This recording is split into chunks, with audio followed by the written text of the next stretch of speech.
All right, folks, what you're about to hear is Movie Week in Review, episode 126, The Hustler, which was recorded about a year ago. I am TFG and Mike, and joining me is MovieRevolt Dan. Hello. Hey, how's it going?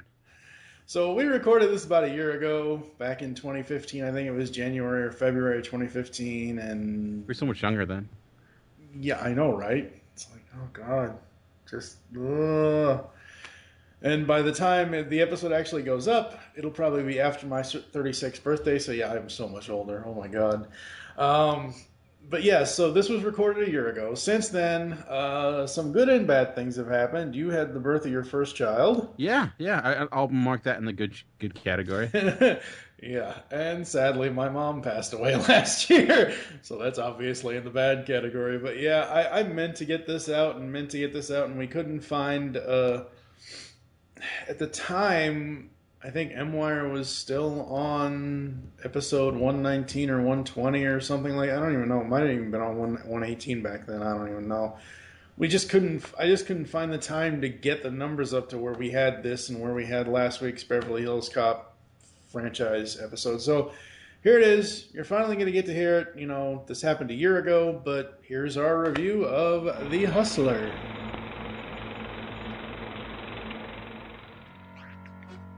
This is M-Wire, Movie Week in Review.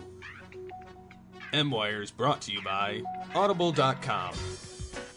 Sign up today to get a free audiobook download at www.audibletrial.com/geekcastradio. Start today with a free 30-day trial with over 100,000 titles to choose from for your iPhone, Android, Kindle, or MP3 player. Don't forget to follow Audible on Twitter at audible_com. And now the latest and greatest in movies with M-Wire.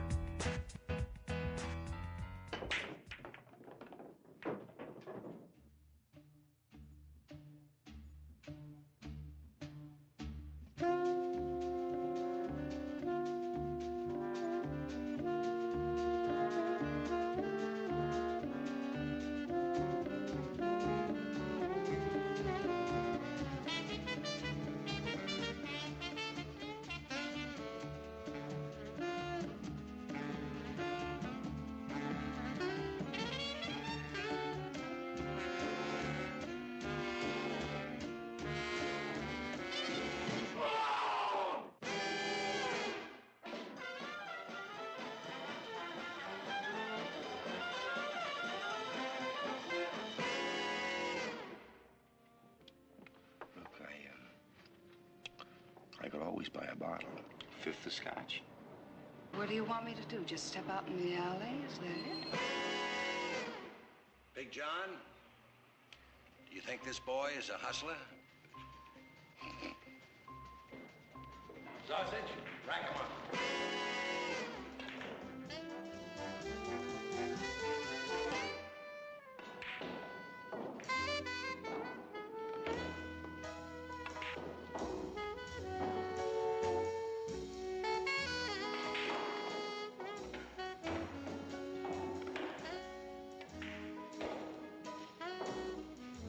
Hello and welcome to M-Wire Movie Week in Review. This is TFG and Mike, one of your hosts. Joining me is MovieRevolt Dan. Hello, sir. Hello. It's been a while since you've been on the show, since we did our rating pending with This Film Is Not Yet Rated. This is episode 126 of Movie Week in Review. We would have had the Beverly Hills Cop franchise, Good Will Hunting, and then some Back to the Future commentaries before this. And today, I thought this was going to be the 55th anniversary of this film, but apparently it isn't, because my DVR lied to me. No, dude, seriously, when I looked at the information on the film on my set-top box for Time Warner Cable, it listed The Hustler 1960. And according to Wikipedia, it came out in 61. Yeah, well, it depends. I mean, it was probably released in a film festival in 1960, but then was actually released in theaters in 61. Okay, well, That just makes no damn sense, and it kind of ruins my whole thing of, hey, it's the 55th anniversary, which that, if that's the case, it doesn't happen until next year. No, not so. It's the 54th anniversary. I guess so. That's the podcast. We'll just wait till next year. Is that what you're saying? We're already doing it now. Might as well continue. So, The Hustler is a American drama film directed by Robert Rosen. It stars Paul Newman and Jackie Gleason. Wow, Mr. Honeymooner himself. It's very rare for me personally that I think of Jackie Gleason outside of Ralph Camden. Yeah, I mean that's probably the first thing people remember him by. But he was a well-respected actor all around. Really, I mean, he was a stage actor and dramatic actor as well. So, yeah, absolutely. When was the first time you saw this movie? When I was probably a kid, because it's my dad really enjoys this film, and I probably rewatched it again a few years ago, and then again for this podcast. So yeah, it's actually one of my Paul Newman's my all-time favorite actor, so I pretty much watch anything he's in, and usually do it repeated times. So yeah, I've seen this a few times. So, but my dad loves the movie, so I saw it when I was a kid. So. For me, I saw it about 3 months ago or so. I mean, I've heard of it. I know what it is, but it's one of those things where it's just never been on my radar. And as I said in the Rating Pending episode, you know, my goal with M-Wire is to kind of branch out and do things that we haven't done before, cover films we haven't covered before, and, you know, get to films that we want to eventually cover. And I surprisingly, it has nothing to do with the film content. It has to do with the lack of color. I did not know this was a black and white film, people. I honestly had no friggin'... Like, you know, back in episode 117 of M-Wire, we talked about An Affair to Remember. And that was made in, what, 57, 47? Damn it. It was made a few years before this. 1957. 1957. That's in color. And I'm thinking 1960, 1961. Yes, there was color television around. And I understand, you know, it's a director choice if you want color or black and white and whatever else. But I really had no idea that this was a black and white film until I watched it. It doesn't dissuade me from the enjoyment I got out of watching the movie. It was kind of shocking. I'm like, wait, where's the color? You know? Okay. Yeah, I mean, I don't know. Like, yeah, during that, think about it this way. Like, during that time in the late 50s, early 60s, color was in the same way as maybe you would say 3D is today, in a sense, where not everything was in color, not everything was in... you had a combination of both, and in fact, that the Oscars for a while had like awards that were given to movies in color, awards given to movies in black and white. There was like a cinematography award for each category that eventually went away. But you know, 61 was probably 62 is when you still had maybe a decent split. But once you hit the late 60s. Black and white was almost, you know, was becoming more of a novelty, not as much, but it really depended on the type of movie you're making. And looking at The Hustler, and you know, its content and you know, the people it was portraying, I think black and white is probably the best choice for it because it bodes well for like the griminess of the pool halls, and it makes that you know, the smoking of the cigarettes a little bit more potent with the black and white cinematography. Because to me, I don't know, like I knew that going in, so maybe if I didn't, it'd be a little bit more shocking. But yeah, I mean, like I said, don't get me wrong, it doesn't take away the fact that I enjoyed the film or you know, almost all the aspects of the film, but it wasn't what I was expecting. And you know, once I, you know, sat there and watched it, I think it only took me about maybe the first 20 minutes of the film to get used to the fact that it was black and white. Overall, I really dug it. You know, I mentioned Paul Newman, Jackie Gleason. We also have Piper Laurie as Sarah and George C. Scott as Bert in this film. It's basically...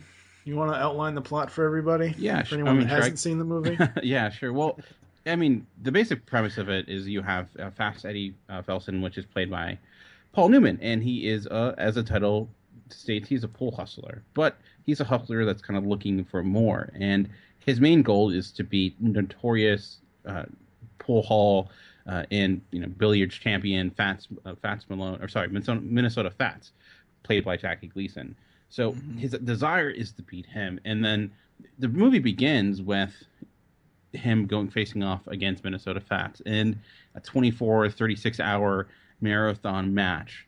And after he loses, it leads to him basically kind of reconciling with that loss and finding a way to play him again, getting the money, and then it goes through that process of him trying to prove himself. But during this as well, he ends up becoming in a relationship with the character played by Laurie, Sarah. And they're both these two figures that are morally questionable in some ways. Basically, they're trying to find their way in life. Sarah is also known for, she tends to drink all day. She doesn't necessarily have a job, and they're both kind of trying to find their way in life, and that kind of find a kindred spirit in that end.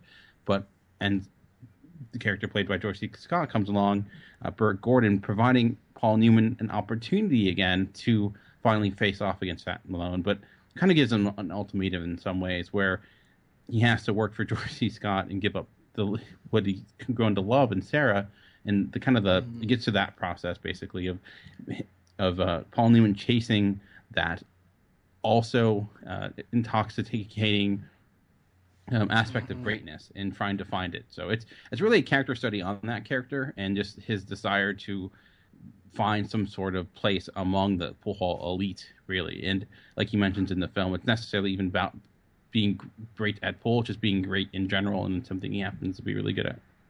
Yeah. The relationship between Fast Eddie and Sarah really surprised me. And the first thing I thought of, and I don't know why I thought of this, but they're like imagine Nick and Nora Charles if they were that dysfunctional. I mean, Nick Charles is not that dysfunctional, neither is Nora, but like when I first saw that, and I first saw that in the film with the two of them, it's like, oh, they have this in common. They like to drink. And I'm like, interesting. And I know that might be a weird comparison, but I don't watch a lot of movies past 78, people. I just don't. You know what I mean? It's like, I can count on both my hands how many movies I've seen that are older than 1978. And this is just one of those ones where I'm like, interesting relationship there, and it's very toxic for the both of them, but it seems to work. Yeah, I mean, if you look at this film, you have like Paul Newman's character, Fast Eddie, who like each character has a certain, I would say, sin that they're addicted to. Sarah seems to be acceptance. She's just like has this desire to be accepted or wanted by someone, which leads her to kind of be a lot of self-hate. You have Paul Newman's character, Fast Eddie, whose sin is basically that of not necessarily not narcissistic, but just this desire to be great. And then George C. Scott, who plays the character of Burt Gordon, his sin is control. Like he needs to be in control of everything. And you see like all these people are really just wrong for one another and tend to just bring each other down in some ways. Well, until like that thing of pool is taken away. When Paul Newman or Fast Eddie doesn't have the pool to kind of rely on, he ends up really kind of discovering who he is. And I think that's where, like you mentioned, that Sarah and him find a kind of a compassionate relationship. It's the first time we see who he is beyond the fact that he's a pool hall hustler. He actually has to reflect on what he actually is doing in life. So it's interesting in that aspect. When we as the film goes along, Eddie hustles a local pool shark whose friend breaks Eddie's thumbs. So that was because this is after his big games after the marathon with Minnesota Fats and all that, and it's like he's just looking to get back. He's just looking to do all this stuff, and I was really surprised. I wasn't like shocked at that scene, but I was like, that's an interesting way. And as the movie goes on, I again, because I've never seen this before, it's weird seeing the city I live in black and white at the Kentucky Derby. It really, really is. I mean, I've seen horse races in black and white before, but it's kind of weird to see Louisville, Kentucky in black and white. Yeah, I mean, it's I've interesting. lived in this place for about 22, 23 years now. Yeah. I mean, and that scene that you referred to, the one where, he's trying to basically get money, and you see the repercussion of pride there, because he's very much like, he knows he can beat that guy, and he not only is he going to beat them, but he's going to humiliate him because he felt like insulted by him. So he just destroys him, which, it leads to the breaking of the thumbs, and it's that pride that tends to get in his way. I mean, it's pride that made him lose to Fats Malone, or I keep calling him Fats Malone, but Minnesota Fats. Mm-hmm. He had him dead and buried, but he had to beat him.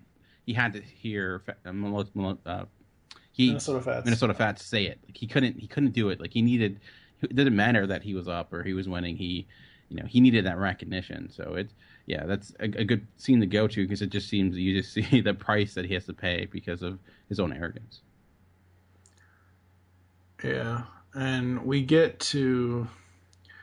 So they're at the Kentucky Derby. We get to that, and apparently Eddie...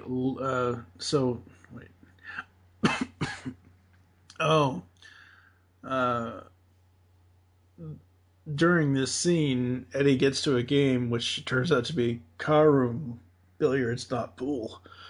Excuse me. Shit. And he loses pretty bad, pretty much, and Bert refuses to keep staking him.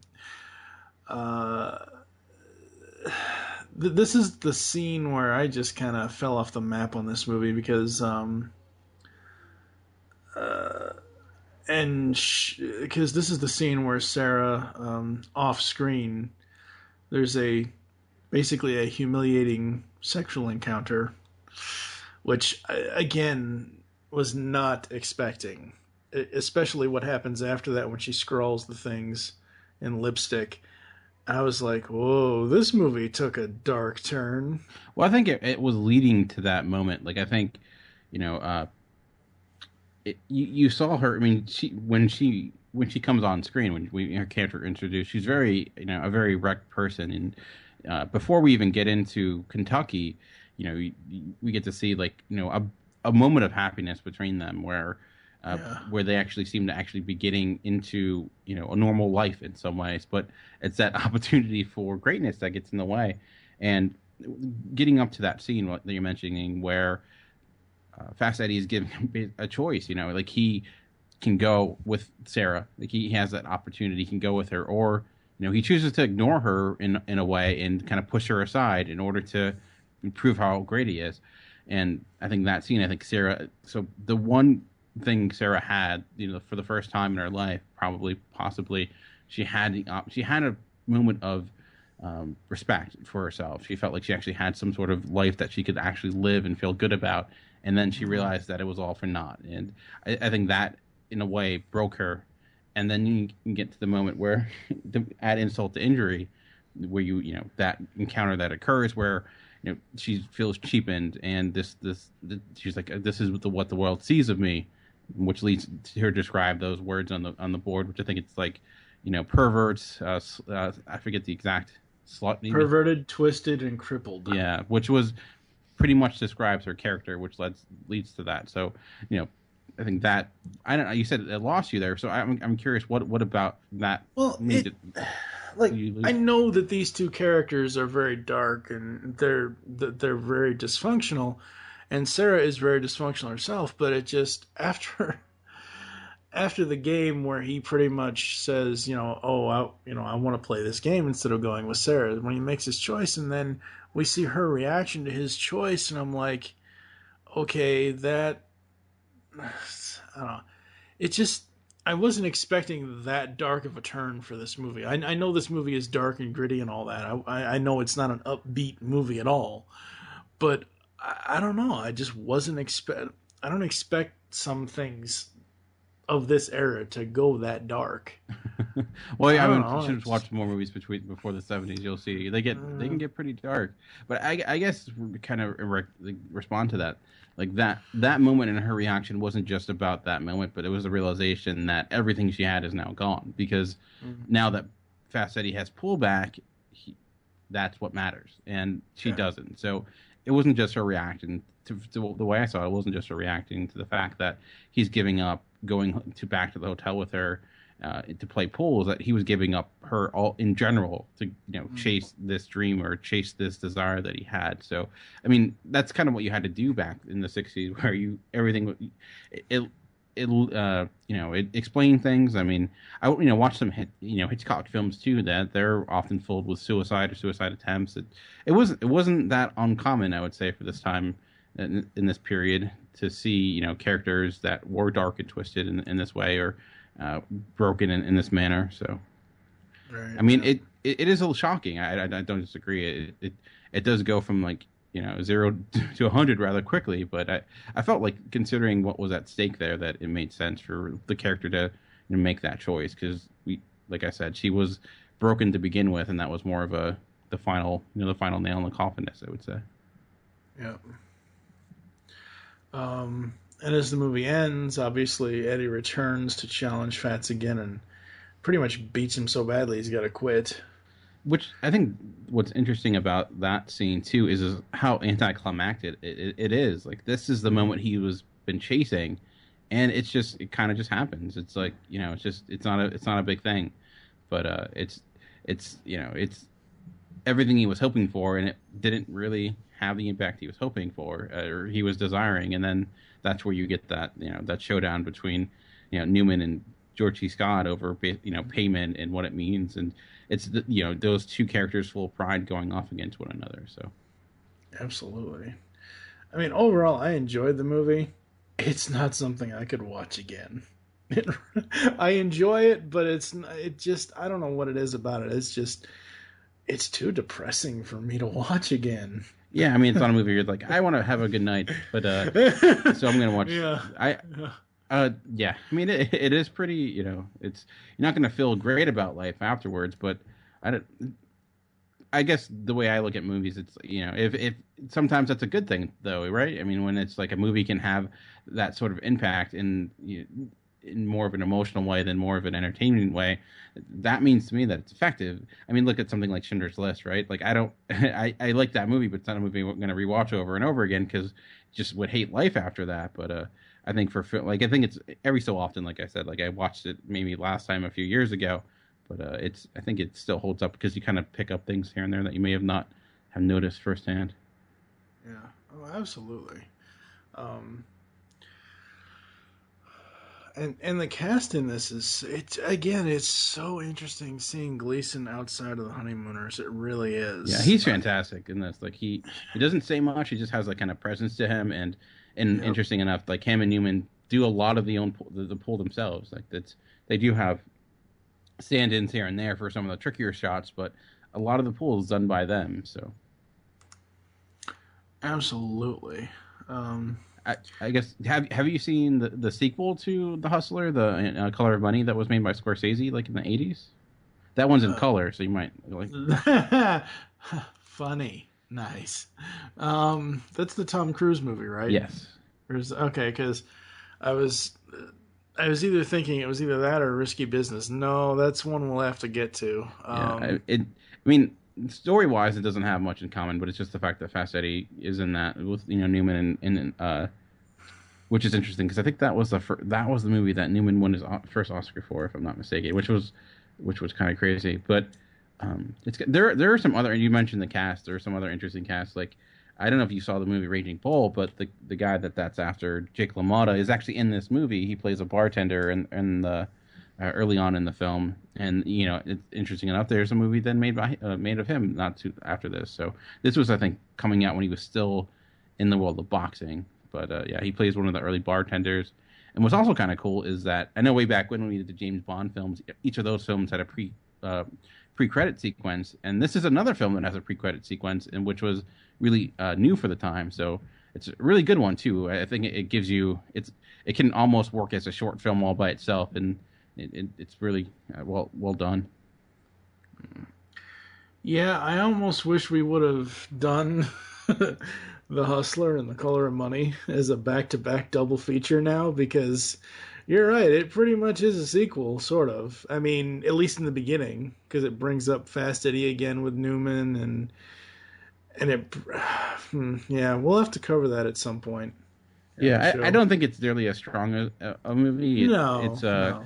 I mean, it's interesting just seeing the dynamic between Newman and Cruise. It's kind of because in a lot of ways, like Cruise was around the same age as Newman when this movie was coming out, so it's good in that aspect. I mean, Scorsese does direct it really well, but I would say that The Hustler is a little bit superior because it has a little bit more weight to it. But if you want a more, I would say, yeah, it's a little bit lighter of a fare than this film, but it's worth watching. Absolutely. All right, folks. Unless you got anything else, I think we're gonna get out of here this time. No, I think that's pretty much it. Like there's nothing really else that's all that interesting. Oh, what's kind of cool is that in this, George C. Scott was nominated for an Oscar for this film, but he ended up not showing up because he hated the idea of Oscars and competing.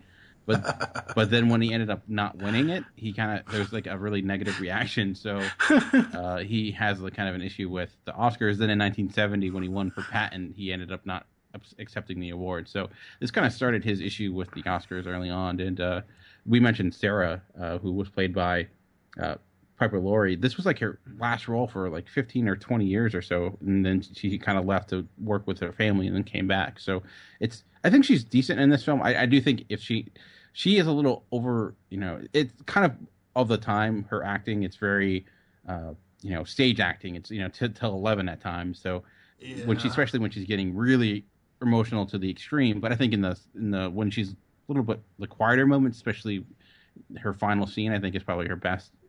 But it's interesting knowing that she kind of gave up acting for quite a while after this. So. Yeah. But did you want to give ratings or anything like that? Yeah, we can go ahead and give ratings. What would you do at 0 to 5 stars? To me, this is one of the Paul Newman's best movies, which is saying a lot. It's one of the best sports films of all time. It's you have to be ready for a movie that's kind of a little bit depressing, but I think the pool hall scenes are fantastic. Overall, I think it's a 4.5 out of 5 for me. So I'm gonna give it a 3.5. I'm gonna give it a 3.5. I enjoy it. I think it's an interesting look at pool hustling. I don't know if I'd call it a sports movie, honestly. I mean, pool's a sport, so it is. It is. I don't know. I just if they're counting video games as sports, I'm gonna cut down pool. Okay, well, they didn't do that in 1961, but okay, all right, I'll concede that point. I give it a 3.5 because it just. I know it's a dark movie, but it's too dark for me. It just really is. And there are times in Sarah's quieter, like when her and Eddie are together after the 25-hour pool marathon, when they're drinking, and I guess it's either her apartment or his room or wherever they are. I forget where it is off the top of my head. It just seems like she is the acting by Piper Laurie. It just, I don't know. It just seems that she, like you said, she needs to cling to something. She needs to hold on to something to make herself feel better. And I don't know, I felt it a little jarring for me. I don't know why. I mean, I would say, like, you mentioned that you don't watch a lot of films of this era, and sometimes, especially the pacing is a lot slower than it is in like today. But a lot of times, when it comes to like big performances, that it can get really big like that. I mean, sometimes it's in a lot of the trademarks you would see for the stage are also in film, so you get performance like that, which could be jarring. Like doing that today would be like, wow, let's simmer down here a little bit. But so I mean, I don't disagree that at times she could kind of maybe bring it back a little bit, but yeah. So I can, like I said, if you're looking for a good time, this is not the movie you're going to watch. And it kind of makes it seem like you think it would be like that, because I think a lot of people think of like the Color Money, other Pool movies, but in a lot of ways, Pool is the least important part of this entire film. It's a lot more than that. So if you want like a more feel good, basic pool hall film, I would say either Color Money or there's this other movie called Pool Hall Junkies, which is just straight really about pool. So it's not nearly as good, but it's a little bit more, fast paced and easier to watch. All right, folks, that's going to do it for us. Coming up next, we're actually going to be doing an episode 127. We're going to be talking about The Three Musketeers, the 1993 Disney film, the quote-unquote good one. Not the one made in 2009. No. All right, it's good. That one's awful. Don't watch that. Which is kind of funny because back in episode 118 we did The Man in the Iron Mask, so that's somewhat Three Musketeer-ish. Yeah. So we've got two Three Musketeers movies on the slate here for M-Wire. After that, it's going to be a surprise, folks. You never know what's going to happen here on M-Wire. I do have plans for myself and whomever would like to join me on it. We're going to do 2 episodes covering the Fast and the Furious franchise, part 1. We're going to do these in story order, not film release order, because I want to be able to watch these in story order to see if they make any more sense. Because no. Well, see, for me, 1, 2, 4, 5, and 6 make sense. 3 makes 0 sense with the rest of the characters. Is that the one that's in Tokyo Drift? Yeah, Tokyo Drift, yeah. So we've got that. We're also going... Now, I know this is correct because it's the same anniversary as Back to the Future. We're also going to have a 30th anniversary celebration episode for The Breakfast Club. Nice. So that's also going to be coming up here in M-Wire. And who knows? Right now, I only have M-Wire scheduled up to episode 135 as far as choices for movies, and it could change between now and then. But like I said, before in other episodes of the show so far, the goal is to get to episode 175 by December 31st, 2015. So we'll see if I can get there. The film reels might melt by then. Or go to digital, because that's what most things are. Yeah, but I've used that closeout phrase since the beginning of the show. Keep those film reels rolling, because I'm so used to seeing old timey projectors. Oh yeah, that's what tells you how old M-Wire is. It's back when film actually existed and not just digital. Yeah, 2009. Yep, that's right. Yeah, back in the olden days. Yeah, we're gonna get out of here. We will catch you next time. You've just listened to Movie Week in Review on GeekCastRadio.com. If you would like to leave feedback on the show, there are many ways to do so. First, you can visit the website, GeekCastRadio.com, where you can comment on the episode and all of our different podcasts. Be sure to rate our show on iTunes and leave us feedback. You can follow us on Twitter at GCRNMWire. Become a fan of us on Facebook by searching Geekcast Radio Network. You can email us at feedback@geekcastradio.com. Call the voicemail line 502-526-5821. Please remember to tell us the show you're leaving the message for and your name. So until next time, unleash the geek in you. In a world, there, I said it, happy,